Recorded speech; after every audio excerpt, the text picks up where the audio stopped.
આપણે લાઈફમાં એ જ શીખવા મળ્યું છે કે કોઈનું ખોટું નહીં કરવાનું. કોઈના પાછળથી પૈસા પડી ગયા હોય ને તો આપણે એને સુધી પહોંચાડી દેવાના. તારી વાત તો સાચી છે. પૈસા બાબતે કોઈનું ખોટું ના કરાય. કોઈને પડી જાય તો આપણે દઈ દેવા જોઈએ. સાચી વાત. પૈસા કોઈને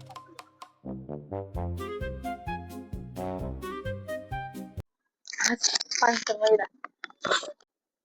250 મારા થશે ને 500 તારા એકને થોડા કેમ થશે? 250 મારા થશે તો ઉભી રમણા ઓલા ભાઈને જઈને કહ્યો કે પૈસા પડી ગયા એમ કેમ 250 મારા થાય લે ના જેમ કે ના હું એ ભાઈને દઈ આવું છું ને. આપણે ખોટું ક્યાં કરવું છે?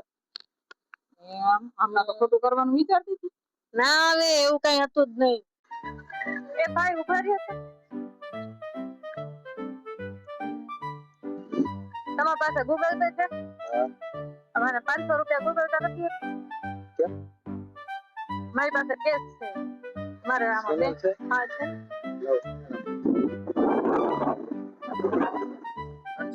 હા 500 કરી દો ને.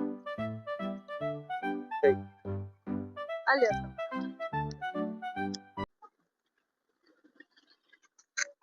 આપી દીધા ભાઈને પૈસા? હા આપી જ દઉં ને. આપણે કઈ ખોટું તો કરવું ના હોય કોઈનું. સારી છે એ